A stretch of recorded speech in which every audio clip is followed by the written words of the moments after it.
Wout Weghorst comes up clutch again for the Dutch at a major tournament as the Netherlands beat Poland 2-1. Let's run the intro and talk about the game. Intenta irse por velocidad.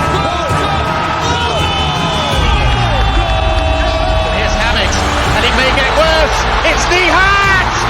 Turkey have won it, surely! Oh, it's extraordinary! Il y a du monde, il y a Trezeguet. Ah oui! L'équipe de France est championne d'Europe. L'équipe de France est championne d'Europe. A fazer um remate.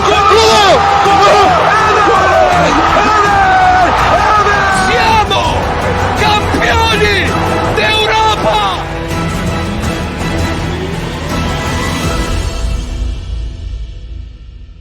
Do we say that the Dutch got lucky in this game? No, I wouldn't. They were the better team than Poland, hands down. Even though I gotta give a lot of credit to Poland. To what I have seen in the qualifiers where they were shambles, they had no creativity, no patterns of play, nothing, no identity. Today, I said, cool, they're organized. Yes, the Dutch created chances from Gakpo to the headband dude. I mean, we're gonna get to Memphis Depay in a second because I have a couple of things to say about him. But, Poland withstand the pressure. They took the lead. It was a wonderful header. And I think they actually looked very comfortable in this formation with Frankowski and Zalewski as the two wingbacks. One, they got pace, and two, they're direct. So I think those two players are going to help with this system. Then Zielinski be a bit more of a creator. The two players I was really disappointed with Poland has to be Urbanski. Even though he's a young kid, only 19, he's actually been pretty good with Bologna this entire season. And Szymanski as well. Szymanski, I thought, should have played a lot better than what he did today. Didn't really have a lot of impact, I thought, but Buksa's header, you're missing Lewandowski, you're thinking, oh, we got no chance here. No chance. Buksa rose like a salmon over Dumfries, over Van Dijk. It was a great header. And, Poland, did they create anything after they got the goal? No, because after that, it was just an orange wave. Orange wave like it's Max Verstappen taking all the victories in F1. But this is going to be the problem, right, for the Dutch. Even though I think they played a really good game, I got it. Reinders and Gakpo and Ake, those three guys today were the standout players for me, especially Ake and Gakpo down that left side. And here you can see it clearly with the average positioning of the Dutch. Look at how Gakpo and Ake are providing the width. There we go. This is better. You see how they're providing the width? There's nothing on the right side because Xavi Simons is tucking in as more of a creative midfielder, and it wasn't the best game of Xavi Simons. He had impact. He had that great chance in the second half on the counterattack where he should have really done a Cruyff turn, taken on his left foot and taken the shot. But that's going to be the issue here. And that's why Ronald Koeman made the subs of, okay, let's bring on Donny Malen. Let's bring a bit more of a direct winger into this game. Dumfries is just inability on the ball with crossing. He had some decent moments today, but he's not going to be a creative outlet or an attacking outlet. That's why you need a guy like Donny Malen. That's why you need a guy like Frimpong. Dumfries defensively, solid.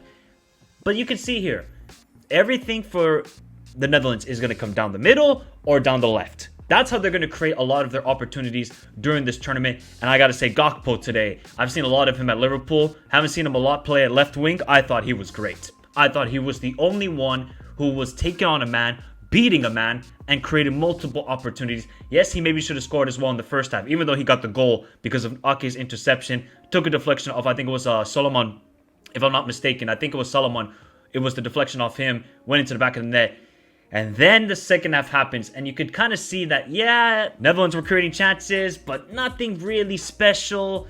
And then it had to just take the subs. Now, I don't know why Ronald Koeman... What minute did Wout Weghorst and Frimpong come onto the field? 81st minute.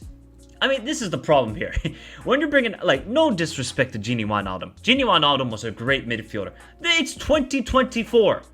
Are you going to use a Nokia phone in 2024? If you do, please let me know in the comments. Because I'm not using a Nokia phone, and I'm from Finland. This is our proudest company.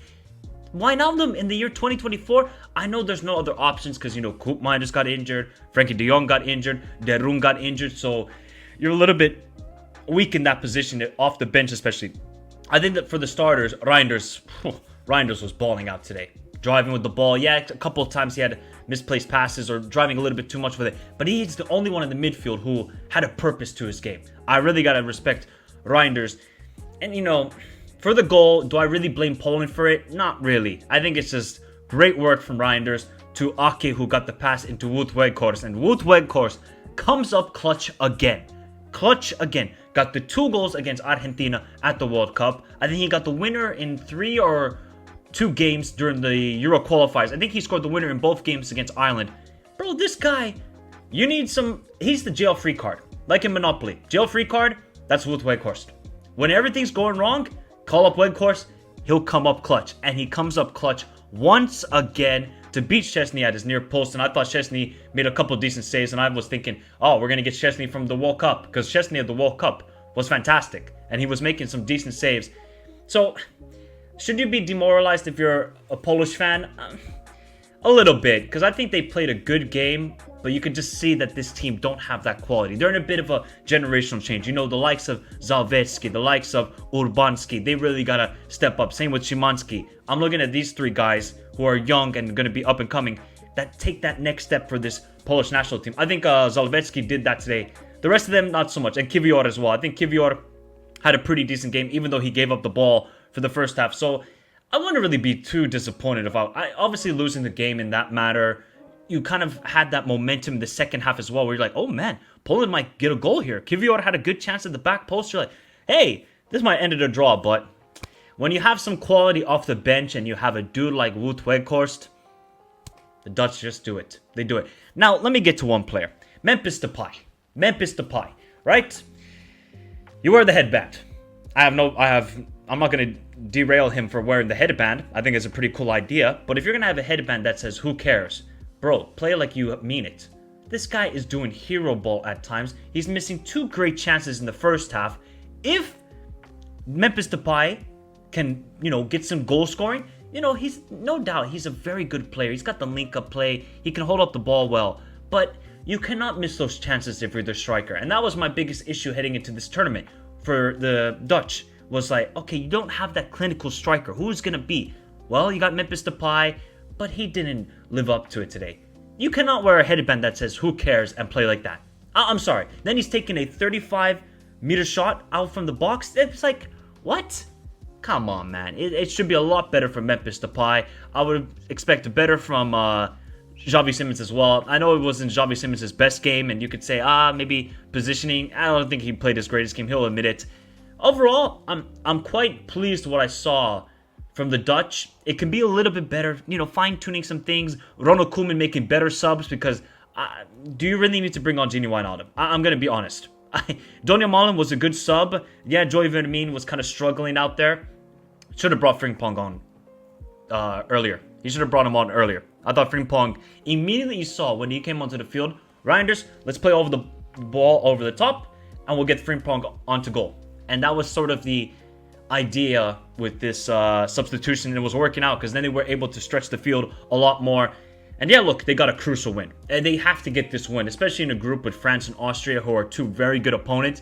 The Netherlands getting this win is big. It's big. And for Poland, I mean, to me, I'm not really surprised that they lost this game. I did say that it was going to be 100% guaranteed that they would lose, but I'm more impressed on how they performed and how they, dug deep and really just gave a tough game. I got to give credit to that. It's just, it's been such a weird qualifiers with, the Portuguese manager, Fernando Santos. It was the worst hiring ever. Then Michal Proboris comes into the job. He gets them through the playoffs. It was good work from him. But now we're seeing, if Poland were in a group, like Group E, you'd be like, okay, if they can play like this, they could get second or third. In this group, it's like you're going through the gauntlet. You're going up against Evander Holyfield. You're going up against Mike Tyson. You're going up against Tyson Fury, Anthony Joshua. I mean, they're meeting all the heavy hitters of Europe, so it's kind of unfortunate for Poland. But let me know your thoughts in the comments down below, people. Are you impressed by how the Dutch played? Who was your man of the match? For me, man of the match was either Gakpo or Ake. One of those 2 down the left side. I thought they were brilliant for them, and now they get 3 crucial points ahead of playing both France and Austria. I'm telling you. Oh, wow. See, look. Celebrations. Celebrations for the Dutch. Get the orange wave going. Get the orange drinks. Buy some orange juice because they got the 3 points. But But let me know your thoughts in the comments down below. Remember to hit the like button, subscribe to the channel if you're new around here, as we got daily Euro content here on the Michael Talks Football channel. Remember to join the Discord. I'll be dropping that link in the comments down below. And of course, have a beautiful day and see you later all tonight for more reactions of the Euros. Adios.